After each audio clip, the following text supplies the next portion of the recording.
Испытано на себе. Приветствую вас, дорогие друзья! Вы на канале Якутия-24, и это проект «Испытано на себе». Я его ведущий Руслан Ачиров. Испытано на себе. Сегодня у нас речь пойдет об очень интересном предмете. И перед тем, как я к этому перейду, хотелось бы загадать вам небольшие загадки.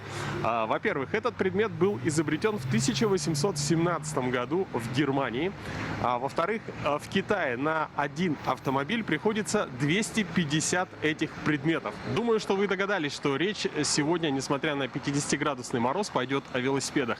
Я думаю, что сложно найти человека, который бы никогда не ездил на велосипеде. В детстве на даче, по горкам, по проселочным дорогам, в веселой компании. Думаю, эти воспоминания есть у каждого из вас.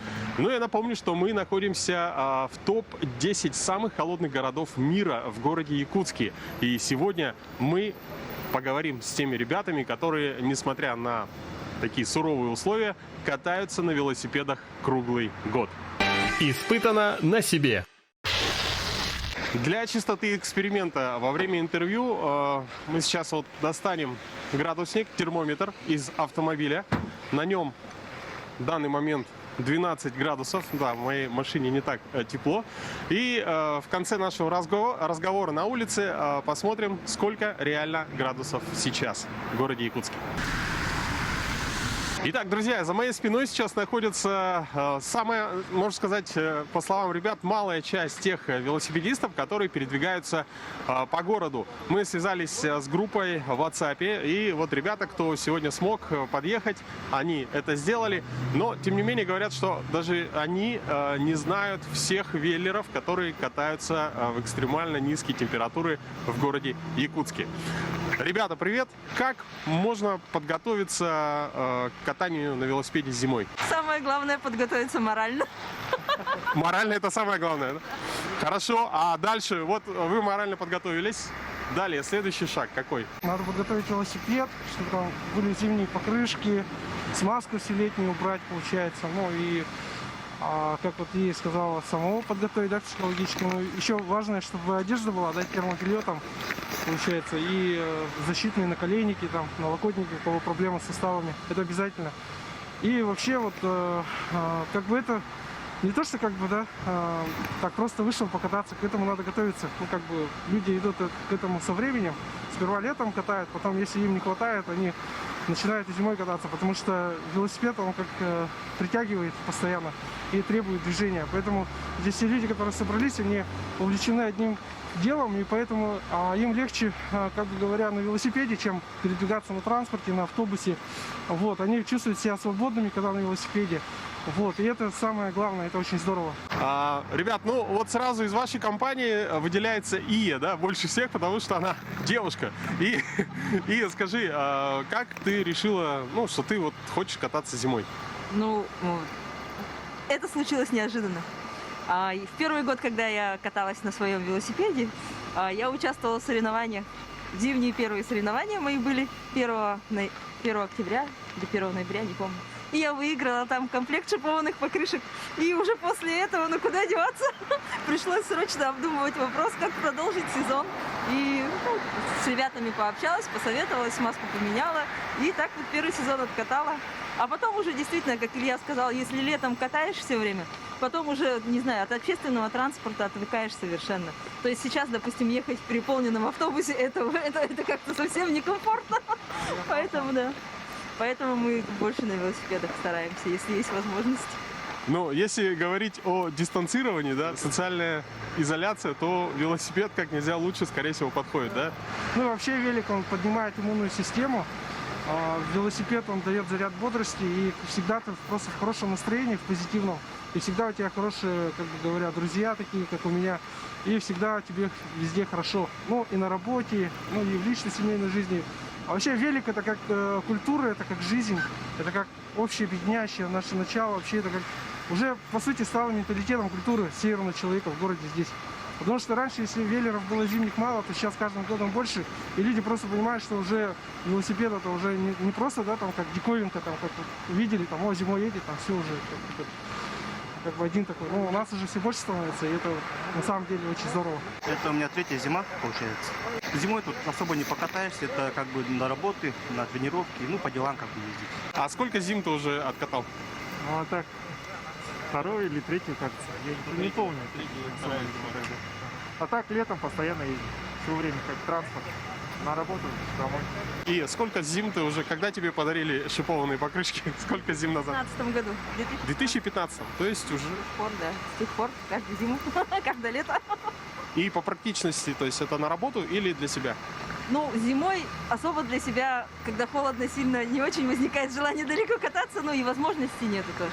А в основном зимой, конечно, на работу, по делам. Но иногда, когда хорошая погода, мы иногда собираемся и какие-нибудь выезды организовываем куда-нибудь недалеко. Или на сопки, вот Ильинти часто нас возит. И в походы зимние ходим, мастерник тоже организовывает. Ну вот как-то так стараемся. Для меня это же юбилейная, 15-я зима пошла. Очень здорово. Я каждую зиму на велосипеде. Ну, так же, как все, я езжу на работу, по делам, на тренировки, походы всякие организуем. Такие, ну, встречи проводим, даже к нам приезжают, вот недавно приезжал мастер спорта Иван Селевков, это впервые было, он в Якутию приехал, интерес был, просто мой инстаграм увидел, что я зимой езжу. Ему стало интересно, как люди зимой в 50 градусов живут и как на великах ездят. И вот ради этого он приехал там со Светланой, да, со своей напарницей по велоспорту. И здесь они как бы увидели, как мы реально ездим на великах. Вот это было здорово. А также еще приезжают иностранцы. Сейчас итальянец Лоренцо Бароно находится в Покровске. Он тоже приехал ради холода, потому что холод это такая изюминка нашего региона. Потому что холод на самом деле можно любить, можно всяко о нем говорить, но холод он притягивает людей со всего мира. И недаром к нам приезжают в Якутск, прямиком, потому что холод это как наша фишка, как бренд стал в Якутии. И поэтому это будет в дальнейшем развиваться. Хотелось бы, чтобы велоинфраструктура в этом плане тоже развивалась гораздо больше, лучше, чтобы у нас были вот теплые остановки делают, чтобы у нас были такие же теплые остановки для велосипедистов, ну, хотя бы теплые парковки были в каждом магазине, в каждом супермаркете, чтобы мы могли приезжать, не оставлять велики на улице, а заносить в теплое место, в теплое помещение. Вот это очень важно, чтобы вот это все развивалось. Третья зима. Меня вот подсадил Илья, мы с ним вместе работаем. Так получилось, что я тоже был триллером, по городу катался и познакомился с ним на работе, и он сказал, что можно зимой кататься, оказывается. И я дальше уже так каждый день кататься и уже не могу без этого. Также на работу ездишь? Да, также на работу, также каждый день. Вообще я себя не отношу к таким настоящим зимним веллерам, как ребята. Я просто нахожусь в постоянной готовности, чтобы можно было в любой момент влиться в какую-нибудь интересную велодвижуху. Вообще я занимаюсь достаточно давно велосипедным туризмом, спортом, но выезжаю, как правило, в марте. То есть, когда не такие суровые холода. Сейчас я с удовольствием тоже прокачусь в минус 47 или сколько у нас там. Но вообще мой сезон начинается обычно в марте. То есть я не такой суровый, не прожженный зимний веллер. Кстати, вот у нас пополнилась команда девушек. Аня. Аня, привет. Привет, Руслан. Сколько зим ты уже отъездила на велосипеде? Ну, поскольку я супруга мастерника, я тоже выезжаю в марте месяце 2009 года. Мой первый выезд был 25 марта 2009 года.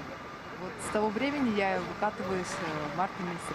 Сегодня у нас достаточно холодная погода, я выехала на неподготовленном велосипеде, и у меня теперь полнейшая прокрутка, то есть мне до места сбора сегодняшнего не хватило совсем чуть-чуть, у меня замерз велосипед. Минус 42-43 градуса, в принципе, совпадает с данными от метеостанции. И на самом деле, вот держа микрофон, я чувствую, что, вернее сказать, не чувствую уже кончиков пальцев, поэтому ребятам предлагаю пройти уже в помещение, где мы более подробно еще зададим им интересные вопросы. Оставайтесь с нами. Ну, сейчас мы уже переместились в теплое, уютное помещение ресторана «Мусхая», за что им огромное спасибо. И здесь уже продолжим наш разговор. Давайте уже, раз уж мы в тепле, вспомним про рекорды, которые устанавливали наши якутяне в зимнее время на велосипедах. Ну, как таковых рекордов официальных там никто не ставил.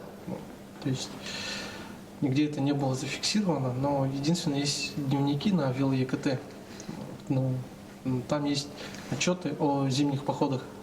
Раньше в это время наши дорогие ветераны организовывали Это Федор Кривошапкин, Николай Брызгалов, Сергей Гундарев. Да, вот они зимой ездили на Нацирь. Ну, я тоже там с ними присоединялся. Это были градусы там очень холодные. Да, там было порой даже до минус 55 доходило.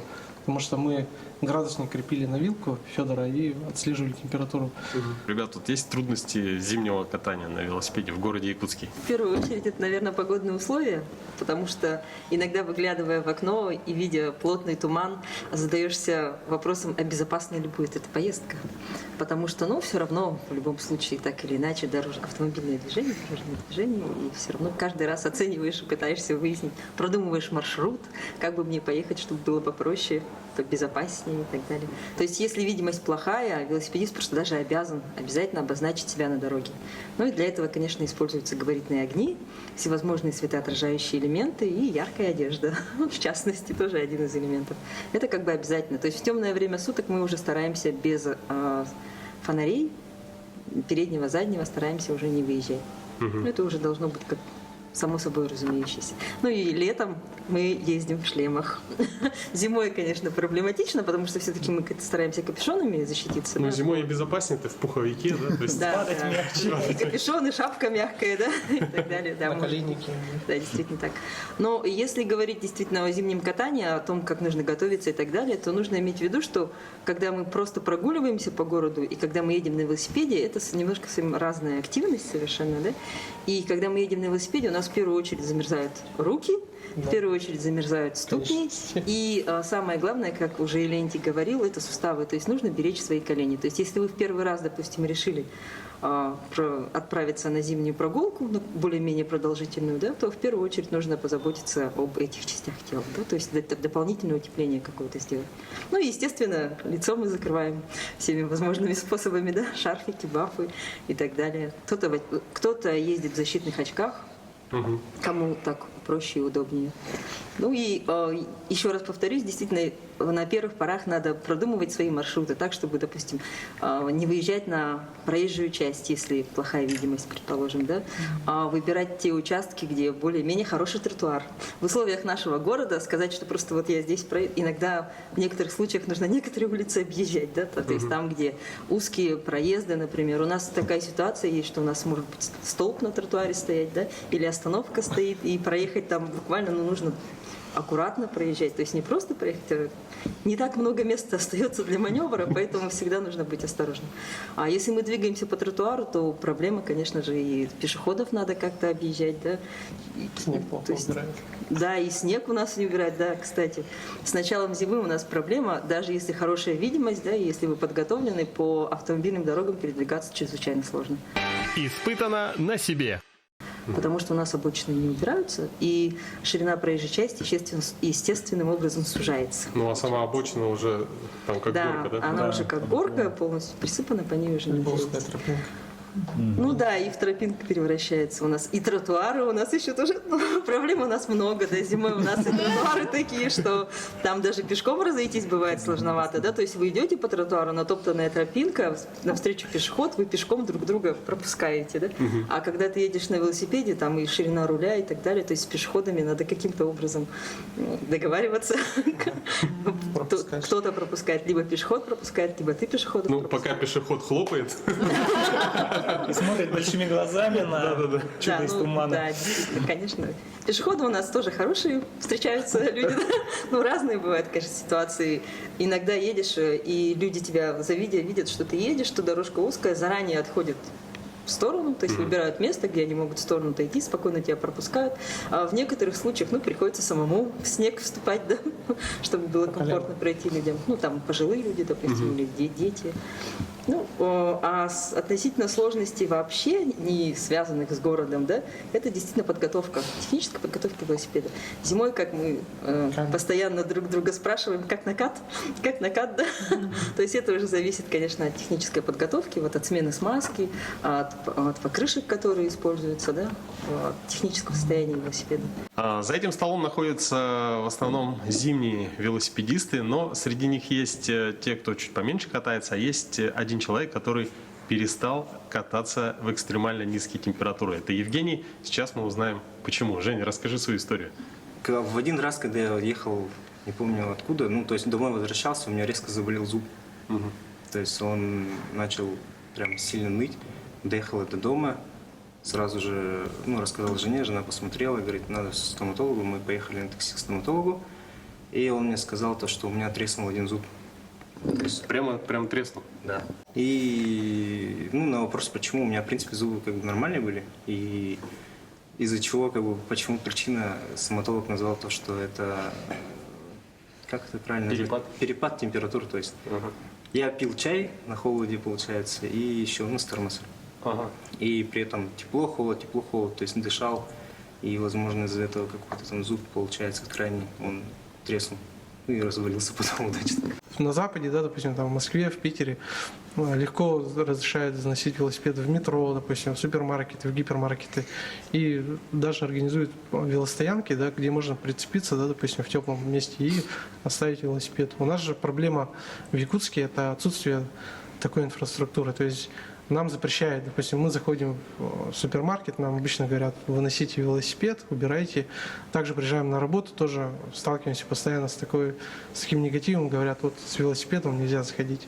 Хотя пространства бывает очень много, тот же тамбур, допустим, бывает по 2, по 3 тамбура перед входом. Ну, можно организовать велостоянку теплую и оставлять велосипеды. Все равно же не все ездят на велосипеде, сотрудники, допустим 2-3 человека там максимум в организации большой. Ну, для них хотя бы создать такие условия, это, я думаю, это реально.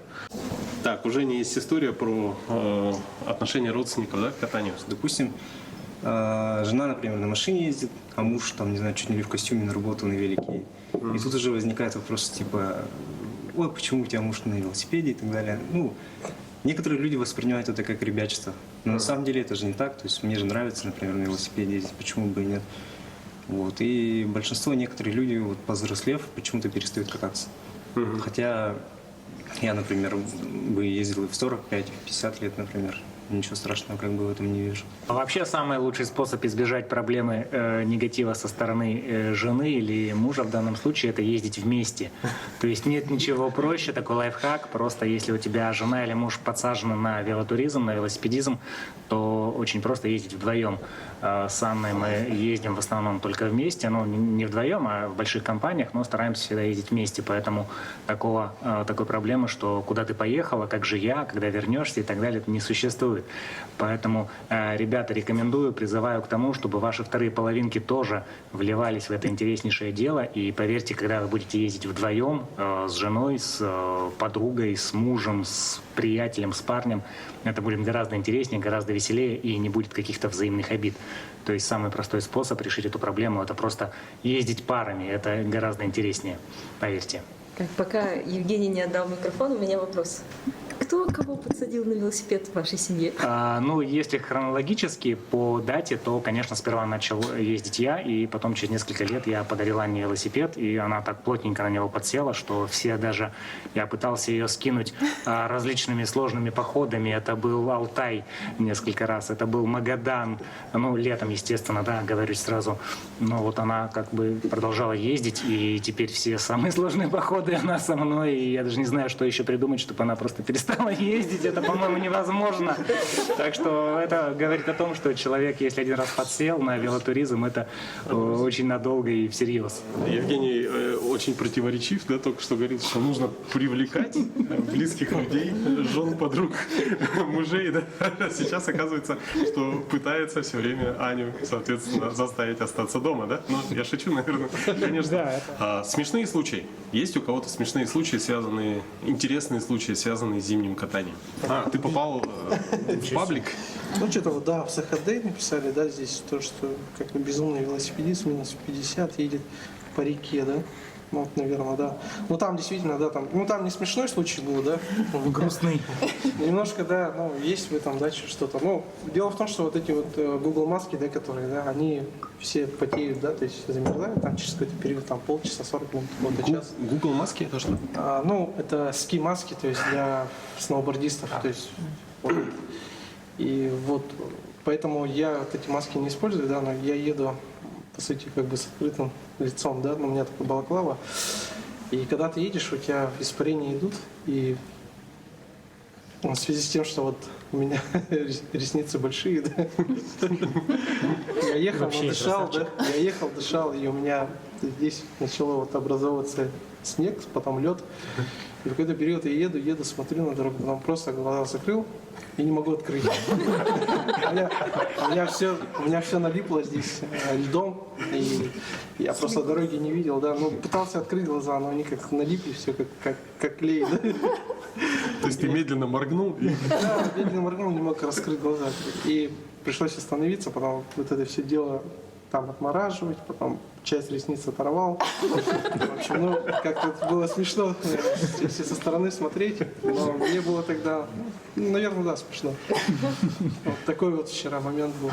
Просто. А это было еще вчера? Это было вчера, да. Как раз я вот как раз ехал, когда с Нижнего Бестяха по реке, вот вчера такой момент случился. Да, ну, кстати, сегодня нам повезло с погодой, потому что, да, минус 43, если бы вчера собрались, было бы гораздо холоднее. Ну, в общении с ребятами, да, по проблеме зимнего катания на велосипеде, самая основная проблема, когда устанавливаются очень низкие температуры, это надежность камер. Сейчас, наверное, Нюргун немного об этой проблеме расскажет. Пожалуйста, Нюргун.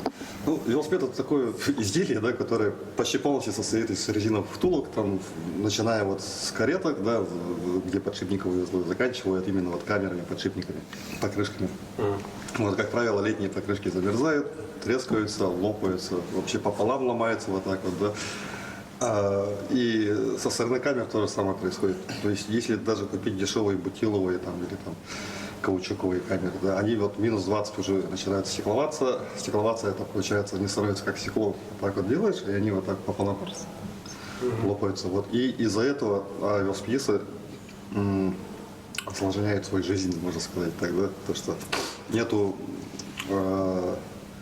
материалов, можно сказать, да. Ну, если даже есть, то никто не проверял, то, что обычные камеры вот минус 40 где-то вот примерно, ну плюс-минус, при езде начинают трескаться, ломаться.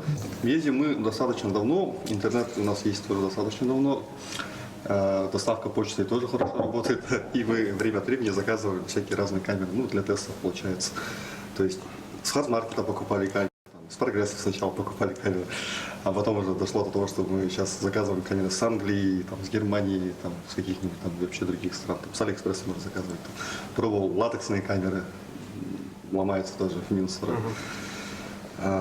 И сейчас вот последний писк моды, да, начали делать немецкая фирма Schwalbe из термопластичного полиуретана, от Schwalbe Aerosan называется. Вот, и сейчас мы сделали тестовый закуп, да, они отправляют, ну, в качестве тестов вот эти вот самые современные камеры, которые, ну, как они сами говорят, до минус 70 держат. А если смотреть по спецификации материала, то держат до минус 40, поэтому никто ничего не знает. Schwalbe говорит, регламента тестирования нету, они сами не тестировали минус 40. Вот именно вот вставленные в покрышки, да, вот, именно вот в боевой среде. Вот. И будем ждать, будем проверять. Я правильно понял, что фирма Schwalbe отправляет вам на тест покрышки. А как вы связали? Не покрышки, а камеры. Камеры? Камеры, да. А как вы вышли на них, или они сами вас нашли? Ну, все началось с того, что я просто написал им, да, и спросил, вот какая у вас спецификация вот этого вот ваших изделий. Выдержат ли они и суровые якутские холода. Вот у нас сейчас, говорю, минус 50, камера лопается. Вот, я фотку отправляю, у меня там на летней камере уже 15 заплаток было. И они как бы что ли, прониклись сочувствием, что ли, или с другой стороны, самим интересно стало, да, и они отправили камеры на тестирование в якутских условиях. Вот. Ну, и я им попросил вот написать на камеру, это вот тестировано, approved for real Якутия, там, cold. Здорово. А я так понимаю, что они придут, ты будешь делать испытания, где можно посмотреть результат? Я сделаю более-менее какой-нибудь научный отчет, да, ну, получается. Там покатаю, тут покатаю, вот, нагружу вот так вот, налегке покатаю, там, куда-нибудь далеко поеду, там, куда-нибудь близко поеду. или там с тепла в холод вынесу, с холода в тепло занесу, там, на холоде накачаю, там, попробовать проткнуть чем-нибудь. Вот. А где результаты можно будет посмотреть? Не знаю, на Ютубе, ВКонтакте, там, на форуме некоторые, где-нибудь. В Инстаграме, может быть, да. Пользуясь случаем, хотелось бы вспомнить о том, что у нас в республике, в городе Якутске, в частности, проводились в свое время зимние соревнования. И, наверное, многие слышали о том, что у нас в 2018 году состоялась зимняя велогонка в парке при минус 50. Ну, достаточно резонансное было мероприятие, возможно, слышали. И, пользуясь случаем, хочу пригласить всех велосипедистов, кто катается на велосипеде зимой или кто думает о том, что можно бы попробовать кататься при отрицательных температурах. В феврале, когда, я надеюсь, будет уже далеко не минус 40, предлагается совершить такую небольшую тренировочку, да, как бы встретиться и попытаться проверить свои силы, свой велосипед на зимней снежной дистанции. Да. Значит, если это вас заинтересовало, то у нас в Инстаграме есть группа «Всесезонние велосипедисты». Вы также можете попытаться найти информацию на сайте вело.ик.ру. И, возможно, да, нам удастся вместе пообщаться и, возможно, приобщить кого-то к зимнему катанию. Испытано на себе. Испытано на себе.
Друзья, сейчас я нахожусь в городе Покровск, где находится итальянский велосипедист Лоренцо Бароне.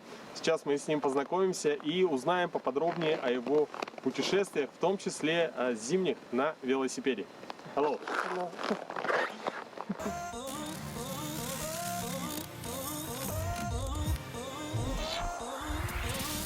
Лоренцо, расскажи нам о своих путешествиях на велосипеде. Прошлой зимой я проехал на велосипеде с Магадана в Якутск за 52 дня. Но та зима была гораздо теплее, чем в этом году. Именно поэтому сейчас камеры моего велосипеда не выдерживают и ломаются через каждые 60-100 километров. Даже самые толстые. Это делает невозможным мое путешествие. Сейчас я жду новые камеры, которые должны прийти с Европы, и после этого я продолжу свою поездку в конце января, начале февраля.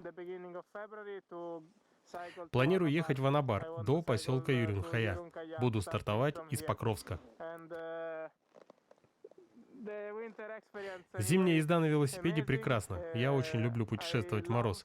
В прошлую зиму я получил отличный опыт. Также хотелось бы отметить людей, которых я встретил на своем пути. Они просто замечательные. Они давали мне ночлег, останавливались на машине и спрашивали, нужна ли какая-либо помощь. Отношение жителей Якутии было просто отличным.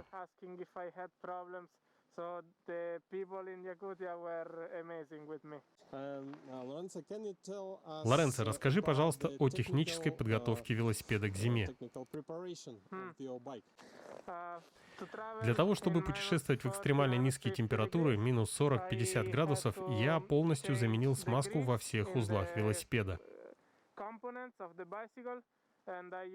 Для этого я использовал авиационную смазку с температурой замерзания минус 73 градуса. Поэтому колеса, педали и все остальное хорошо работают на морозе. В основном изменения претерпела моя экипировка, потому что я сплю в палатке, готовлю на горелке, нахожусь на морозе 24 часа в сутки. Вот, например, я сделал более длинную клипсу на стяжке, чтобы без проблем открывать ее в перчатках. Оригинальная клипса была слишком короткая. Мне также пришлось заменить пластмассовые крепежи на сумках. Я сделал их из металла. Благодаря этому они теперь не ломаются. Также я сам сшил шерстяные рукавицы для велосипеда, потому что я не особо доверяю легким заводским рукавицам.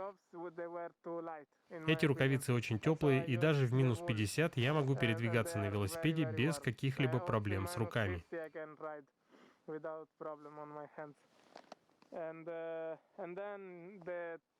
Также и с палаткой, она полностью модифицирована мной. Все клипсы я заменил на металлические.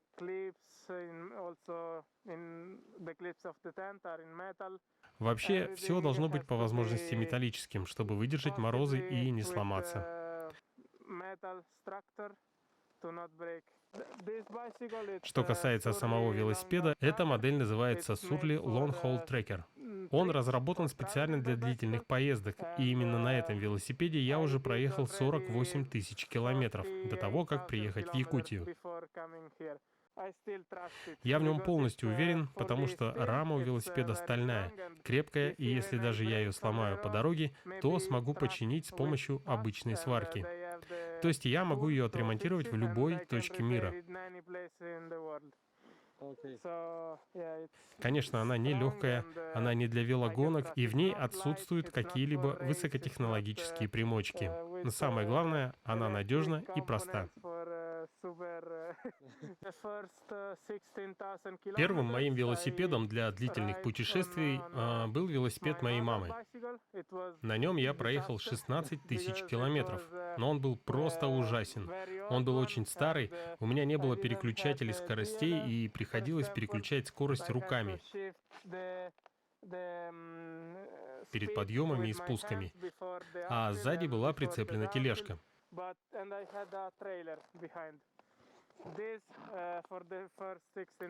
Через 16 тысяч километров он полностью развалился, и в Берлине я купил этот велосипед.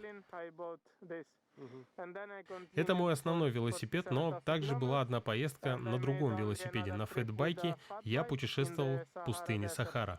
Та температура была абсолютно противоположна этой. Жара доходила до плюс 50 градусов. Мое первое длительное путешествие было в 2015 году. Мне исполнилось 18 лет, и сразу после дня рождения я отправился в путь. Я проехал 8 тысяч километров по маршруту Италия, Франция, Испания, Португалия и обратно. Поездка заняла 82 дня. После этого я не остановился и в 19 лет поехал зимой в Финляндию.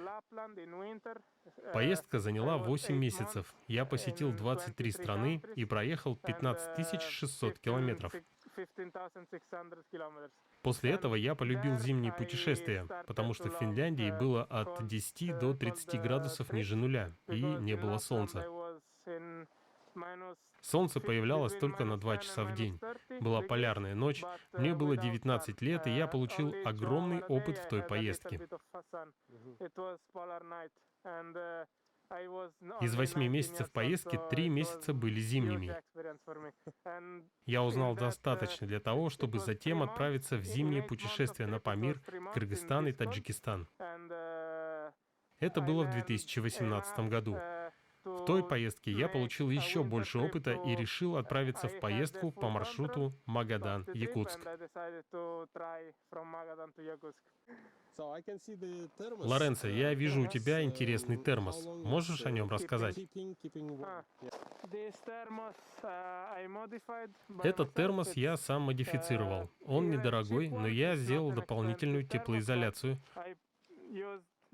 Покрыл его силиконом, чтобы он не скользил в руках при открытии и закрытии. Также я добавил этот металлический штырь. При использовании термоса часто влага замерзает на горлышке, и его очень трудно открыть. А с помощью этого металлического штыря это очень легко делается. В минус 50 вода в нем остается теплой 15-20 часов.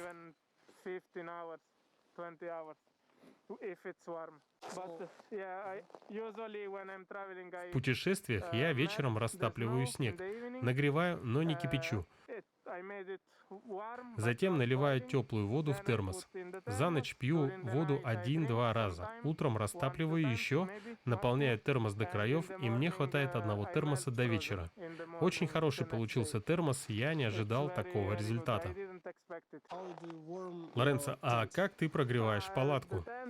В палатке так же холодно, как и снаружи. Я ее нагреваю только своим дыханием.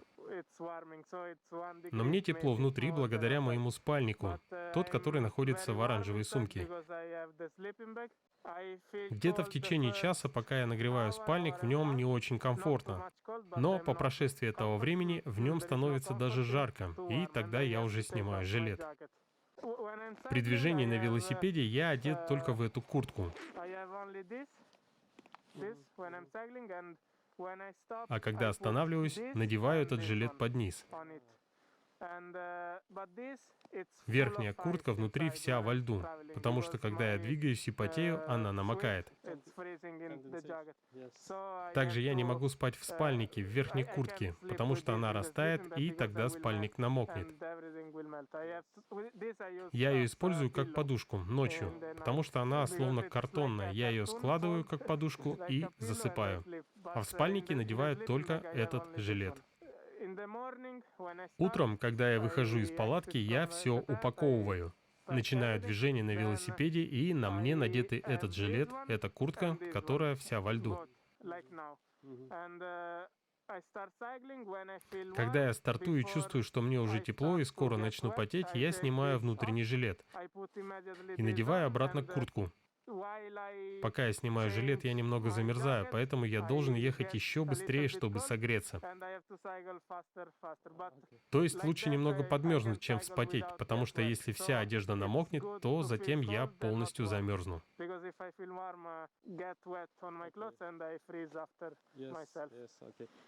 Можно посмотреть на твой спальник?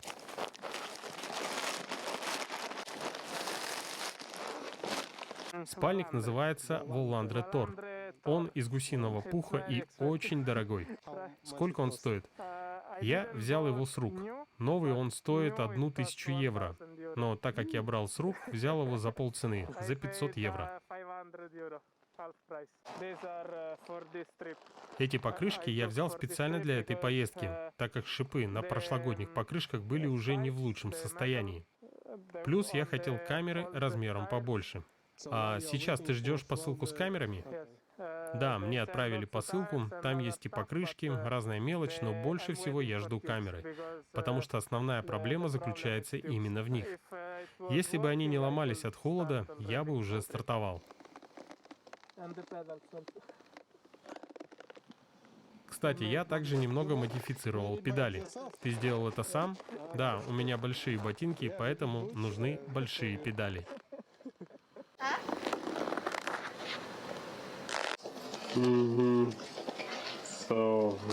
Испытано на себе.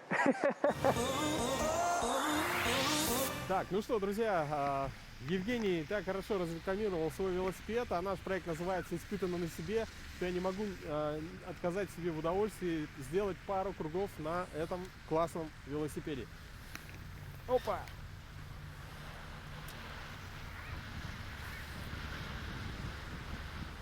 Кстати, шипованная резина очень уверенно едет. Очень мягко.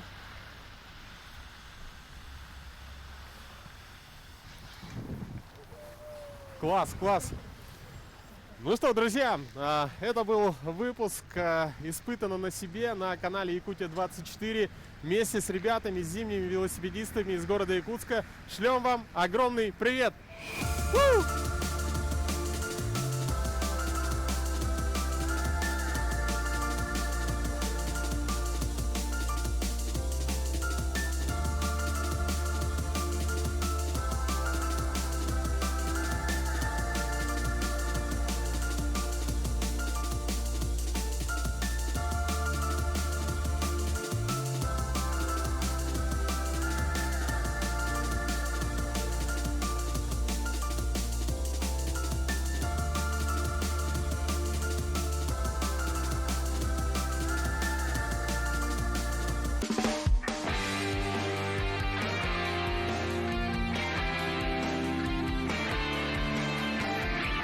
Испытано на себе.